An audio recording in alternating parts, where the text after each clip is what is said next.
House Bill 127 would make it easier for homeschooling approval from the district by only requiring the superintendent to acknowledge the intent to homeschool and by removing the requirement that parents must submit textbooks and subject curriculum they plan to use for approval. More than 20,000 Arkansas students learn in the comfort of their own home. A new law requires public school districts to allow these homeschoolers to enroll in individual classes. Also on the Senate floor today, a bill that would allow homeschool kids to play sports at public schools. Kids who are in good academic standing would be eligible for this. They would also be able to participate in clubs, events, and other opportunities at public schools. That's a significant adjustment. Yeah. That's going to be tricky to regulate, but wow, what an opportunity.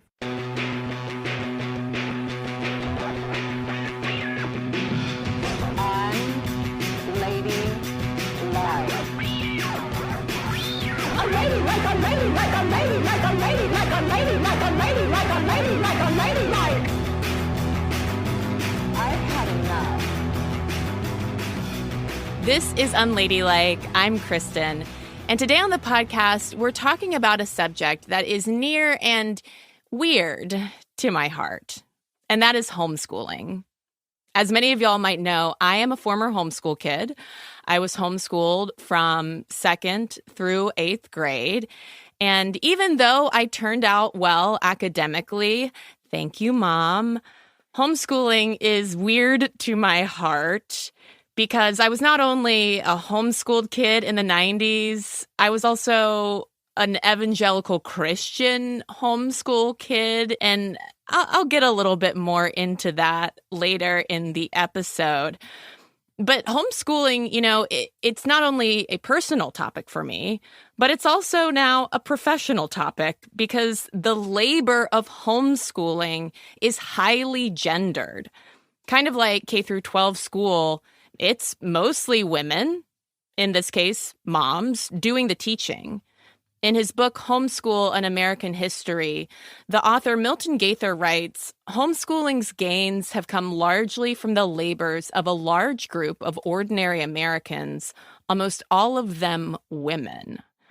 But before we get deeper into the homeschool landscape today, and really the focus of this homeschool conversation, which is the incredible, daunting legal force behind homeschooling as a movement, we need to lay a little bit of groundwork, do a little bit of homeschooling 101. So what is it exactly? My basic definition of homeschooling is parents teaching their children at home outside of any formal education settings, including public schools, private schools, charter schools. And for the purposes of this episode, I'm not really referring to hybrid schools, professional tutoring situations, even things like unschooling, which is another form of homeschooling. And as for how long homeschooling has been around, at least in the United States, home-based education is nothing new. But if we're talking about homeschooling as a movement, 1972 was a pivotal year. That is when the U.S. Supreme Court decided the case of Wisconsin v. Yoder. And it involved Amish parents who withdrew their children from public school after 8th grade in accordance with Amish tradition and in violation of compulsory education state law. And SCOTUS sided with the Amish parents, said, go ahead, homeschool your kids. And that decision, Wisconsin v. Yoder, established a really important legal precedent for non-Amish homeschool families. Because something I truly did not realize was that in a lot of states at the time, homeschooling was effectively illegal. Now, fast forward 50 years to today, homeschooling is not only legal in all states, but also increasingly unregulated, as in no curriculum or testing requirements for homeschoolers. And some states don't even require parents to notify the school district if they decide to teach their kids at home. But why homeschool?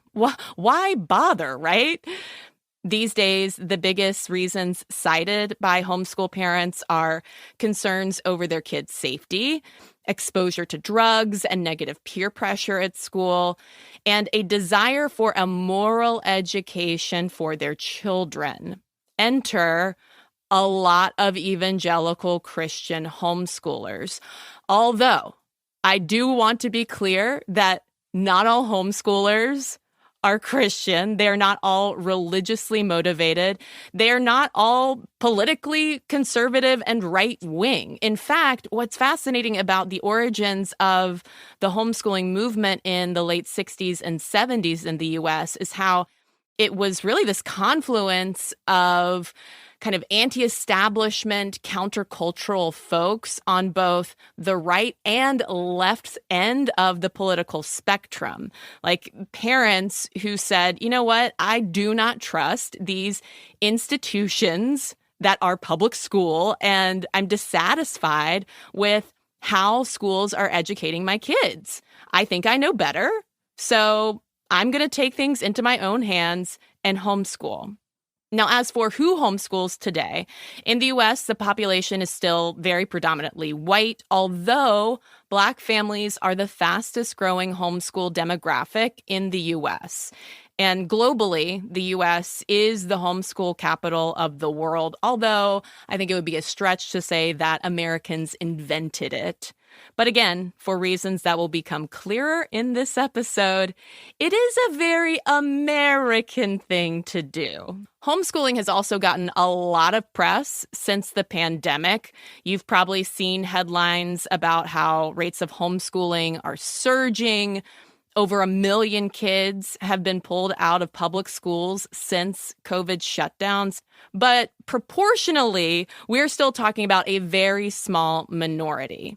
According to the National Household Education Survey, in 2019, 2.8% of K through 12 students were homeschooled. If we're talking mid-pandemic, those numbers were looking more like 10%, over 15%. But that COVID-related homeschooling surge brings us to this episode's guests. Reporter Meena Hart Duerson and reporter-producer Julia Lindau worked together on a long-form Vice News piece called The Secret Power of Homeschoolers that came out in October 2022. As I mentioned to Meena and Julie in our interview, I was stunned to learn what that secret power is and just how much it intersects with, yes, my own evangelical homeschooling culture that I was raised in, as well as issues beyond the classroom that we have covered on Unladylike. And the first voice you're going to hear is Meena.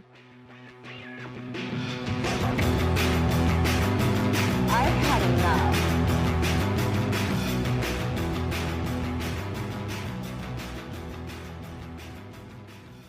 I am curious what your familiarity with homeschooling was. Were either of you homeschooled, or did you know homeschoolers growing up, or anything like that?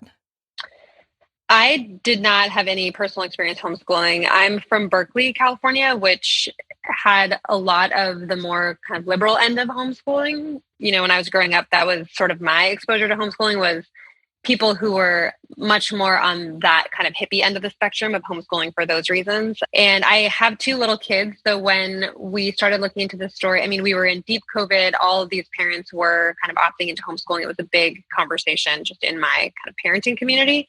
And homeschooling, I think, meant a lot of different things to different people during the early pandemic. It was not necessarily what we were actually doing. A lot of us were doing like remote school and working at the same time, but you started to hear the words homeschooling a lot more. So I think that was something I was interested in. And, you know, Julie and I had done a lot of education stories together.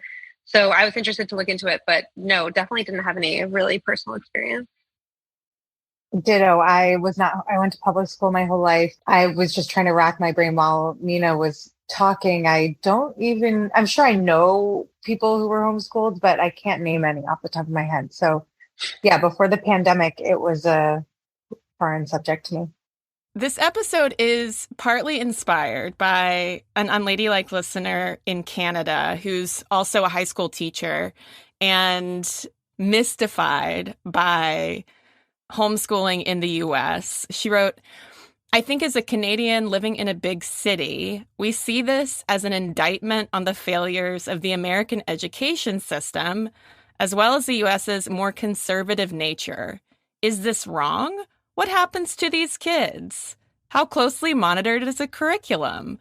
What is accountability like? It seems like this is a system where kids falling through the cracks is a feature, not a bug. And those are all very big questions with very big answers, but I'm curious if y'all have any just initial thoughts. I think that the thing about homeschooling is it's an incredibly diverse community. So there are so many people who homeschool for wildly different reasons, and they find themselves under this tent together, and they might not be people who would agree on anything else in their lives. So that's like a really interesting thing is, when you're asking these questions about, are these kids falling through the cracks? Is it because it's conservative? Like for some families, yes, other families would really violently reject those assertions. So I think, and Julia and I met a lot of people, I think, across the spectrum. But I think the overarching thing is the people who choose to homeschool, it is an indictment against the education system in America. And they're largely saying, for whatever reasons, we are very unhappy with the institution of education in America, and we think we can do it better. As we go into in the piece, the homeschooling movement started as a parents' rights movement, which has kind of come full circle in the US, in that now all the conversations about public school are about parents' rights and taking back kids' education. So, I see where your caller is coming from. It's always funny to hear observations of US society and culture, but there's obviously a lot of issues with education in this country. And I think the growth in homeschooling speaks to that. I think it brings together people on both ends of the political spectrum who feel not represented in what they see on the national stage. So whether, that's the people who were in kind of my orbit when I was growing up, who were much more liberal, kind of rejecting the establishment for that reason, those are the people who also don't want to be regulated when it comes to their education, even though politically they might not align in the same way as the people who are very conservative who don't want to be regulated. But the core theme is these are people who feel like we know what's best for our kids. We should be in charge of what's happening for our kids. And yeah, to what Julia said, that is a theme that has been co-opted now by the right, that parents' rights philosophy. But a lot of people in the homeschooling tent say those same things, even though they may not feel that way on social or other political issues. But yeah, I mean, we definitely have seen a lot of parents really convinced that they're being failed by whatever these big systems are, whether that's like their local school boards or the curriculum. We met people who reject the curriculum because it's not inclusive enough, and people who reject the curriculum because they think it is teaching their kids too much stuff that they don't want their kids to know about. So across the spectrum, it's parents who think we should really be the ones in charge. And I think you see that attitude in America a lot lately about rejecting a lot of different institutions that we've sort of all accepted for a long time. But education is where the battles are often the fiercest because people feel the most strongly and the most protective about their kids.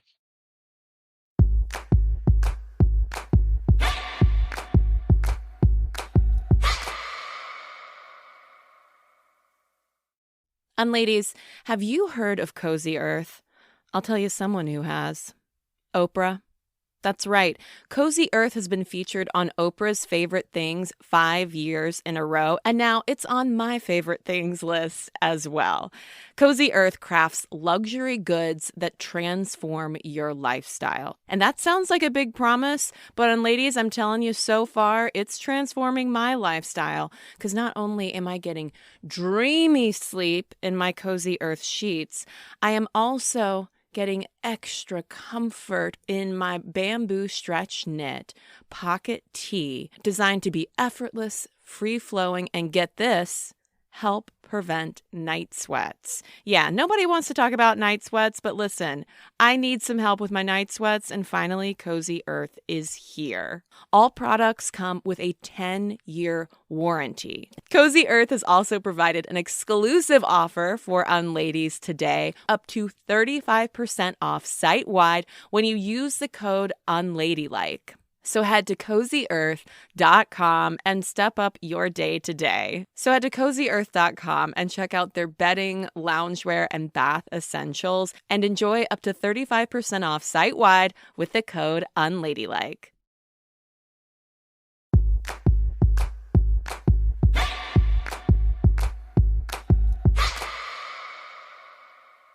Before I get back to my conversation with Meena Duerson and Julia Lindau, I want to emphasize how this concept of parents' rights in education has been bandied about for the past century. In the 1950s, the parents' rights movement was focused on getting communist curriculum out of public schools.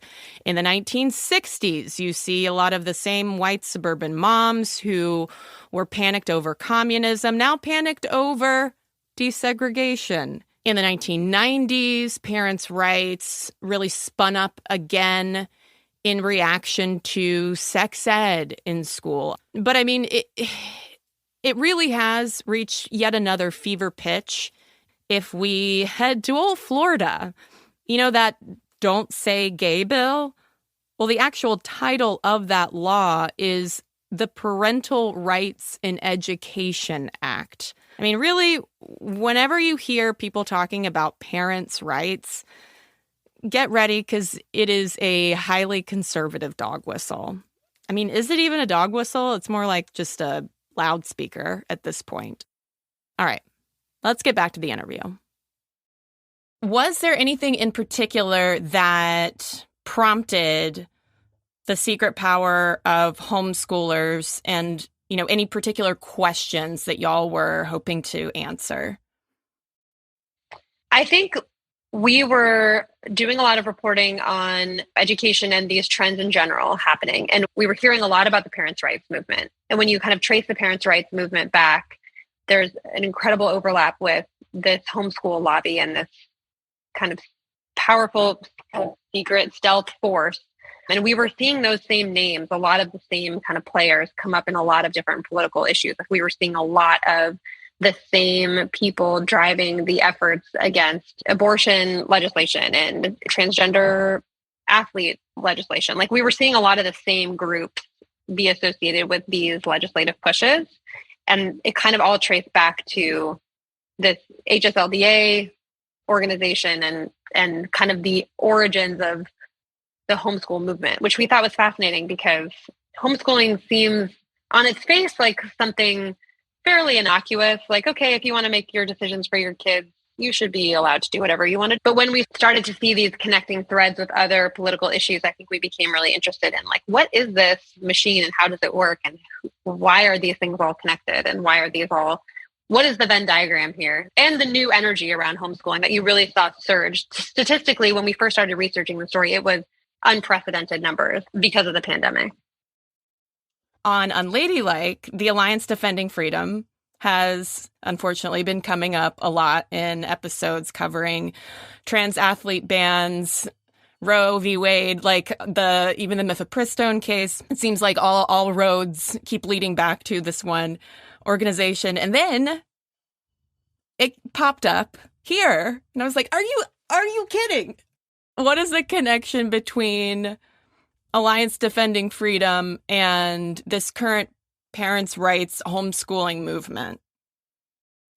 So Michael Ferris is the founder of the HSLDA. And if you watch our piece, you'll see a few different quotes from him. He was really one of the big pushers behind the homeschooling movement and getting the state out of kids' education.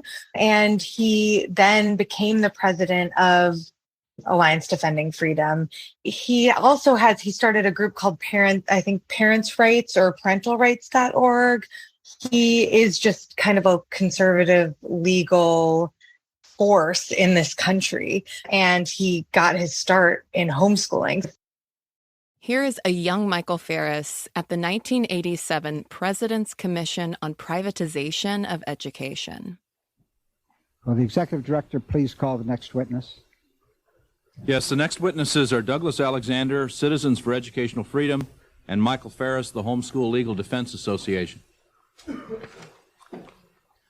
I'm the son of a just recently retired public school principal who was 29 years an elementary principal in the small town I grew up in, Washington State. I'm an attorney, and I've been involved in litigation involving education for most of the 12 years of my practice. But my real love is what I do with my own children. And that is, we teach our children at home. We have 5 daughters, and this is our 6th year of homeschooling. We have lived both in Washington State and Virginia, and for the first 3 years in both states, taught our children illegally under state law. And since Virginia has changed its law, we are now legally teaching our children at home. It's really interesting to trace his journey and see that it kind of all comes back to this issue, which, like Meena said, it seems kind of innocuous, but it speaks to something much larger right now in our culture and society, which is the desire to keep the state out of certain issues like education. The common denominator among these families is they're opting out of this system that for decades has been publicly accepted as a thing we all do. Like, this is an institution we all do. Like, we all go to school. Like, school is available for everybody. Like, we all go to school. We all buy into this thing. And then these are the people who are opting out. And so when you talk about like all roads lead back to ADF, all roads seem to lead back to Michael Ferris because he pioneered this strategy of fighting in court for the rights of parents to not be regulated, which is a huge thing for homeschool families. They want as little oversight as possible. They want to be fully in charge of their children, their education, what they do. They don't want to be tied to specific standards or tests or anything like that. They want to just be given the freedom. And there's a lot of variation in the country in terms of what you are legally allowed to and do and not do. And when it comes to homeschooling, those laws are kind of set regionally. But what the HSLDA does, which is what Michael Ferris's whole legal strategy was to basically take local governments to court over and over and over again over these parents' issues, down to paperwork. A lot of times it's like, oh, I don't want my kid to have to fill out this thing to get credit for this year of school. We want as little regulation around this as possible. We don't want to be told what books they have to use, what they have to study, what metrics to succeed by the end of the year, all that. So the HSLDA, still their main function is to provide families legal support, because a lot of these homeschool families will have to go to court over things that their district is requiring them to do or their local government has in place, and they want to fight these regulations at every level. So that's like what the HSLDA's main role is. They're the Homeschool Legal Defense Association. They do legal defense, like for homeschool issues. And that philosophy of fighting these tiny legal battles that add up to bigger things is kind of what the ADF has then gone and done. They've done it through all these little tiny cases. They kind of identify these little opportunities to push for change, basically, whether it's student athletes or abortion bans, or I think Michael Ferris was also involved. There was a New York Times report that he was also involved in contesting the election, that he helped author the brief that like 21 states or something adopted to contest. All these attorney generals signed off on this thing to contest the results of the election. So it's like this legal strategy, which is very quiet behind the scenes, and then is able to affect this larger change by quietly pushing all these different laws all over the country until they snowball and get sort of national impact. It's a little bit eerie when you realize how many tentacles, how many parts of society are connected. And we had the same kind of reaction about the connection to homeschooling. And that's why we thought it was so interesting, because there are so many people in the homeschooling community who don't realize that, who rely on HSLDA for support, who subscribe to them, who use them as a resource, and maybe don't realize the larger political connections or ramifications of that lobbying group. Well, and that was partly what I was curious about as well, of what sense did you all have that homeschooling parents feel like they are a part of a political movement as opposed to making sort of a private choice for themselves and their families. Or maybe those are one and the same. Yeah, that was interesting to me and a little bit surprising. And I think it's really mixed, the people that we spoke to. I think there are some people who really felt like they were part of a movement. I think a lot of people are really hesitant to say out loud that they are part of a political movement.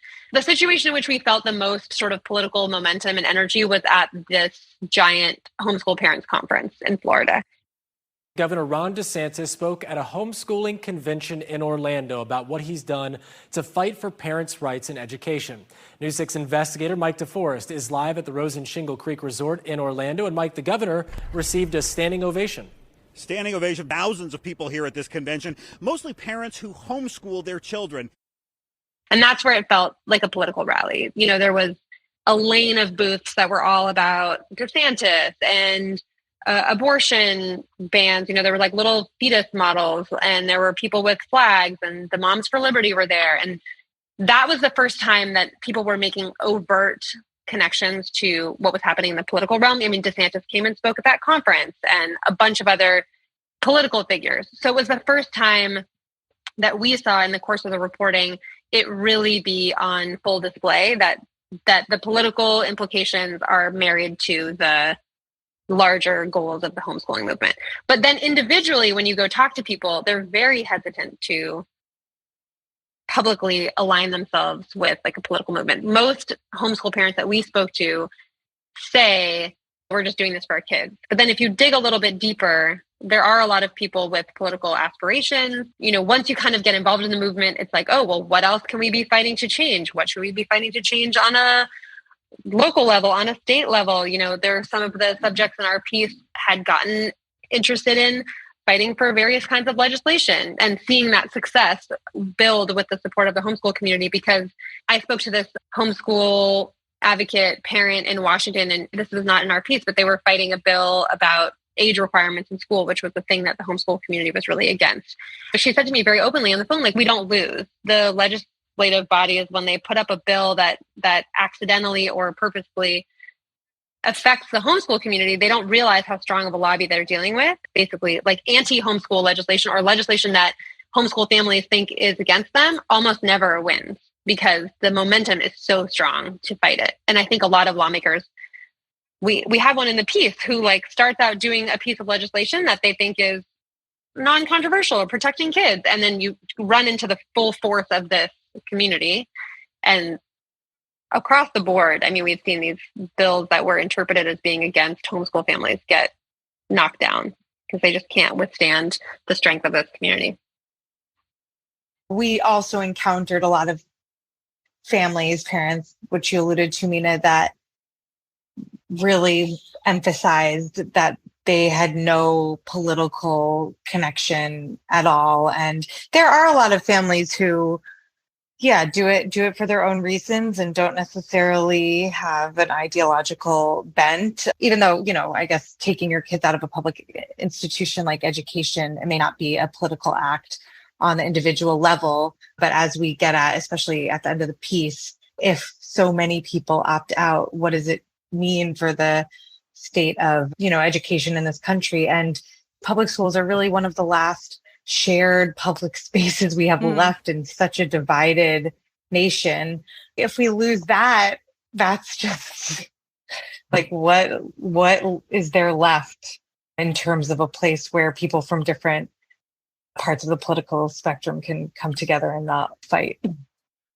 I think that was a bigger point, Julia, that what you just raised is a lot of people do not see their pulling out of their school as a political act.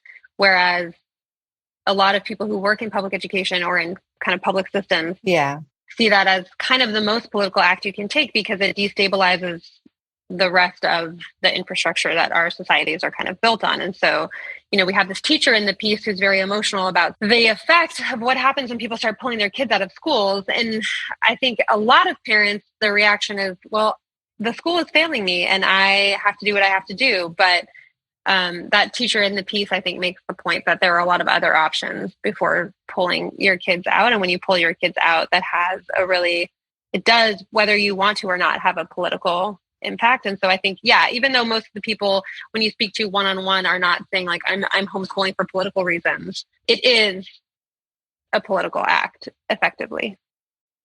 Yeah, and going back to the Canadian listener, I think this is such an American attitude, that we do what is best for our family and ourselves, and any repercussions on a societal or even community level, like, that's not my problem, which isn't necessarily right or wrong, but it's just extremely American. I did want to ask if there were any particular gender dynamics that y'all noticed in the process of reporting, because something I do find interesting is that public school teachers, overwhelmingly women, people leading, doing a lot of the homeschool, it's overwhelmingly moms. I think the majority of people on the ground homeschooling are women, like doing the actual day-to-day homeschooling. I think the interesting thing about the gender dynamic is there are a lot of men at the organizational, institutional level. So like the leadership of the HSLDA is pretty much all men. The leadership of its various programs like Generation Joshua, things like that, those are all pretty much run by men. When you talk about these legislative efforts, a lot of times the people who are really like spearheading these campaigns with a lot of influence tend to be men.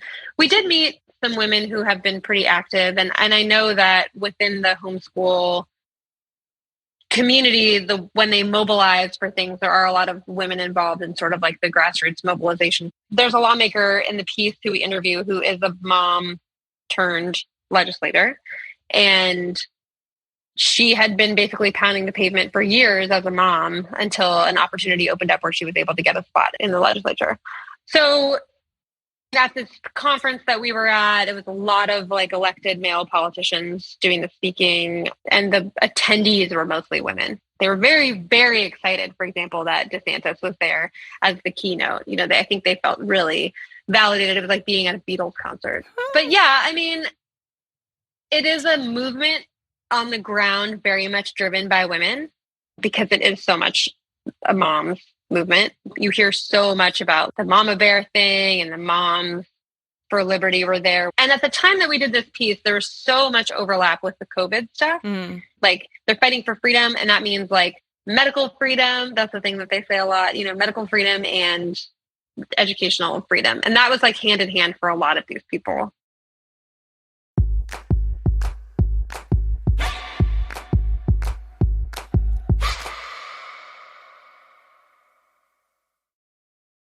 Ladies, I have a new drinking ritual that I have to share with you. For the past few weeks, I have been swapping out my mid-morning coffee break for a mid-morning AG1 break. Sometimes I'll make myself a little refreshing smoothie, put my AG1 powder in, or I will just drink it with water, shake, shake, shake, and it leaves me feeling truly more energized and more focused. This is not a detox or weight loss supplement, none of that stuff that unladies are not interested in. No, AG1 is an all-in-one foundational nutrition formula that makes it easier for me to cover my nutritional bases every day. It is packed with 75 vitamins, minerals, probiotics, and whole food sourced ingredients that give major benefits like gut health, boosted energy, even healthier looking skin, hair, and nails.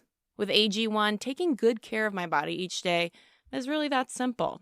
If you want to take ownership of your health, try AG1 and get a free 1-year supply of vitamin D and 5 free AG1 travel packs with your first purchase. Go to drinkag1.com/unladylike. That's drinkag1.com/unladylike. Check it out.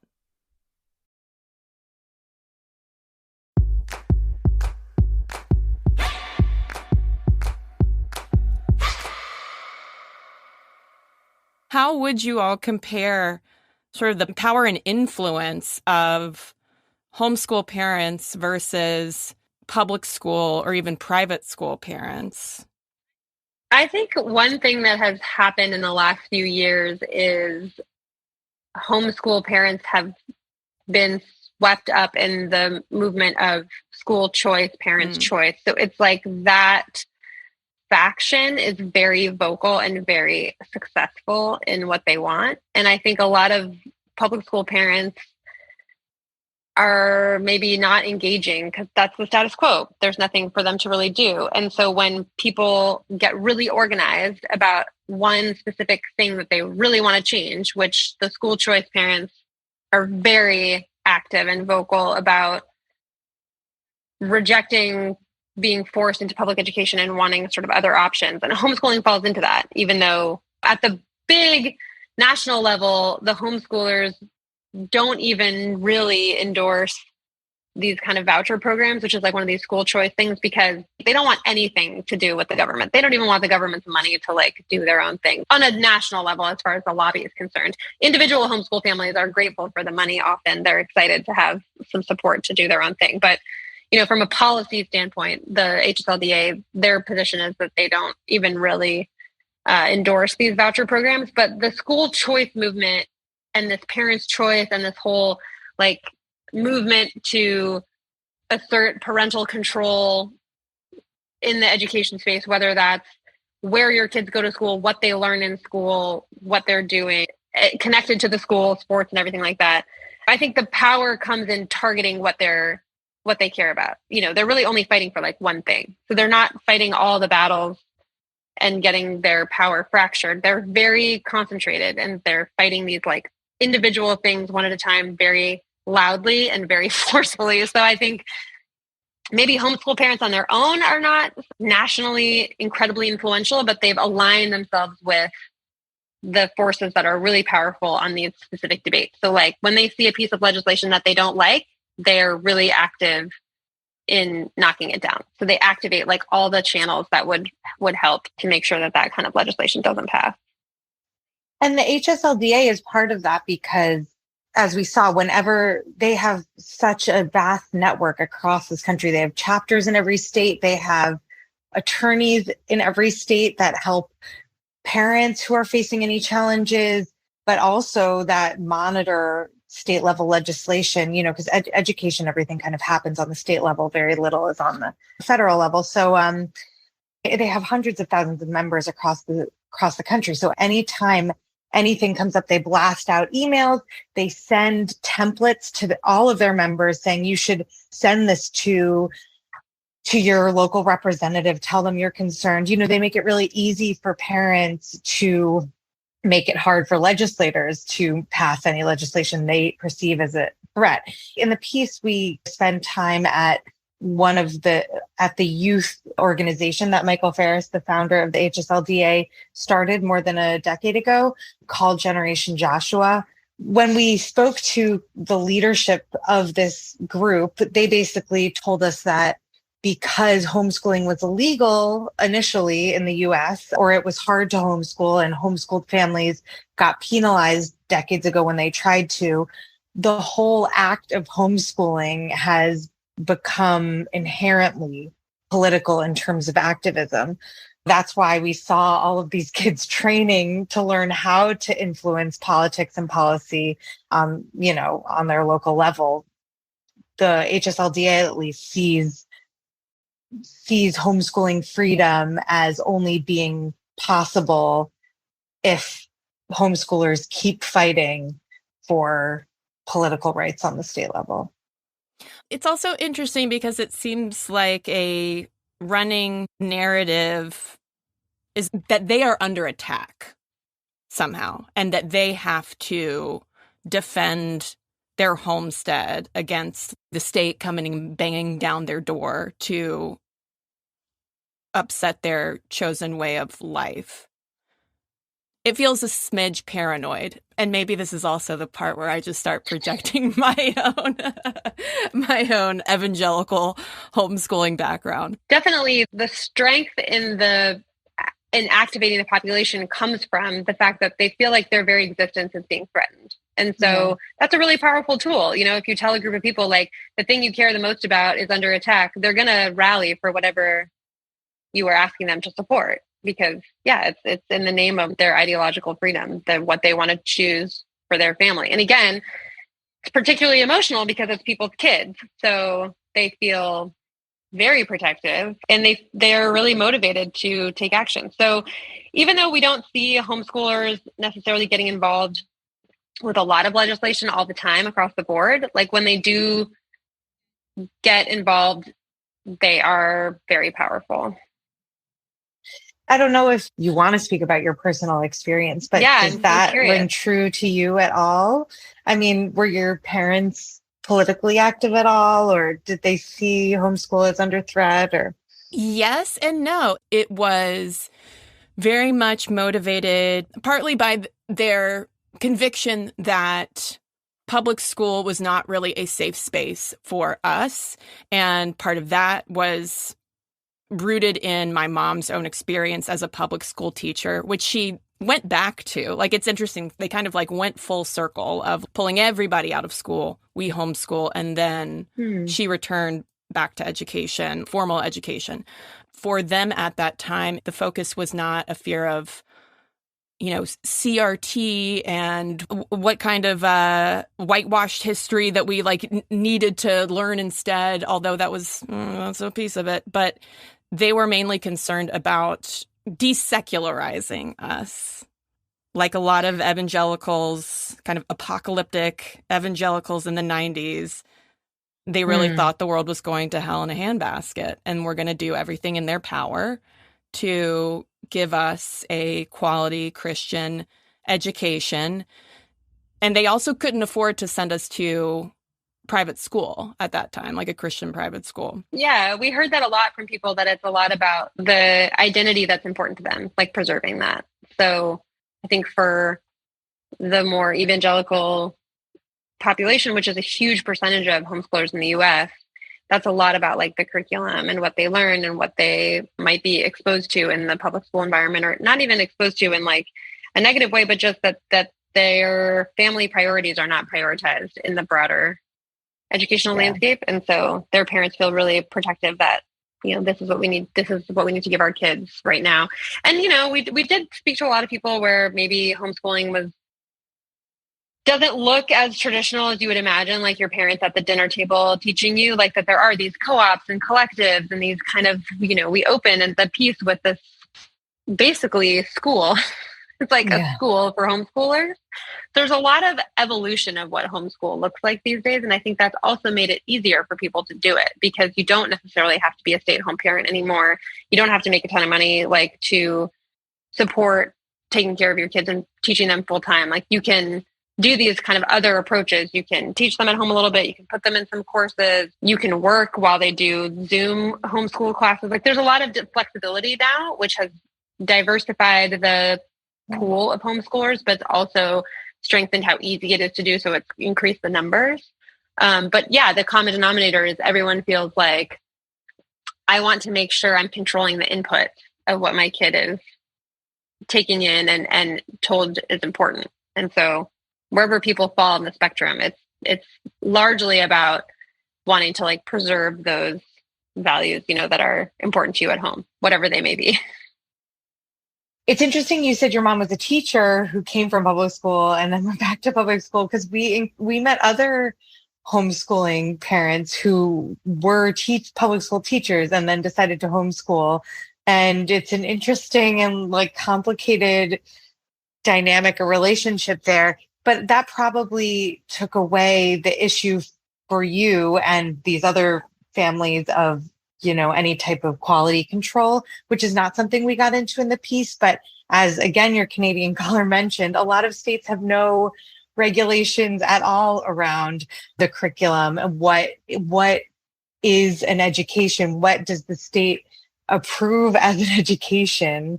The HSLDA has fought really hard to get rid of any standards. And so in our piece, at one point, we show a couple maps that show where they've been particularly successful in knocking down any minimum requirements. I know New York is one of the states that the HSLDA points to and says it's really hard to homeschool there. And that's because there are a few different curriculum and testing requirements around homeschooling. So they want to get rid of any of those in all states. They really do want a vision of education in this country where education is whatever their parents decide it is. And it just, again, calls into question, the just basic unifying principles of this country if we don't agree on what basic components of an education should be. It tests the limit of individuality too, how much really should you be responsible for individually, and is there a role for experts? Because I think we've seen that a lot in the public conversation. You should be the expert on your own health. You should be the expert on your own kids' education. It's kind of a gateway conversation, the education thing, because parents do feel like maybe I do know the best thing for my kid.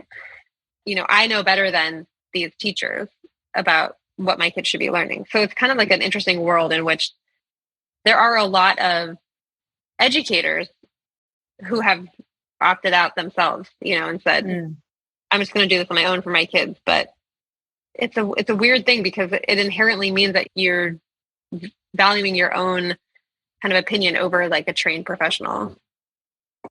Do you have any sense of what the future of all of this might look like? Do you think that the increased numbers will hold? I think there will be a normalization in terms of the numbers, because I think homeschooling is really hard. It's really hard to take care of and educate your own children. Homeschooling means a very different thing now in 2023 than it did even 5-10 years ago. So I think the numbers will stay higher than they were before the pandemic. They will probably not stay at that crazy high level as things sort of start to normalize. But I do think more people will be doing it in the future than were before, because it's kind of like remote work. It's realizing, oh, there's flexibility here. Maybe I can take advantage of that in a way that I didn't think was accessible to me. So I have seen parents discover that. And as far as the kind of bigger connection to the political movement, I think we're seeing that play out. It'll probably be a huge theme in this election cycle, parental choice and how involved parents should be and what happens at school. That's a huge theme that is not done playing out, I think. Homeschool parents are deeply embedded in that parents' rights conversation. And when you see those words, they very much include homeschool parents. Definitely this idea that parents should have absolute power is a thing that has just only continued to gain momentum in the last year or two. So I think we're going to keep seeing that. It's going to keep playing out in these more and more politicized conversations, because, as I said, I think it's a really easy way to mobilize people. It's a really easy way to get people on your team if you make them feel like their kids are at risk or being threatened in some way. And that's kind of the biggest theme of homeschooling, is it's the ultimate way to protect your child. I've had enough.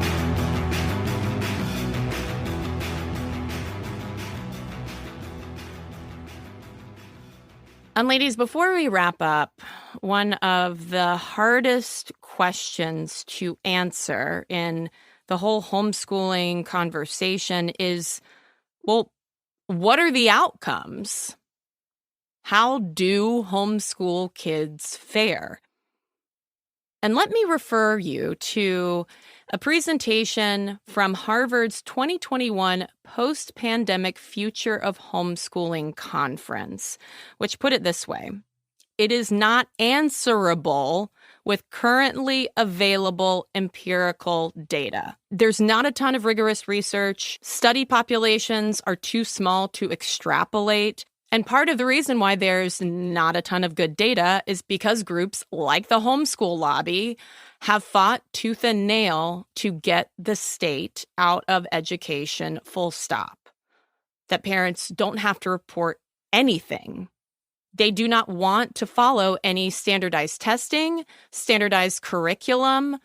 The measures of what is or is not a good education is highly subjective in the world of homeschooling. And the quality is highly individualized depending on how healthy of a learning environment a family is able to establish at home, what kind of teaching instruction someone is able to provide, and also it's going to depend on the child.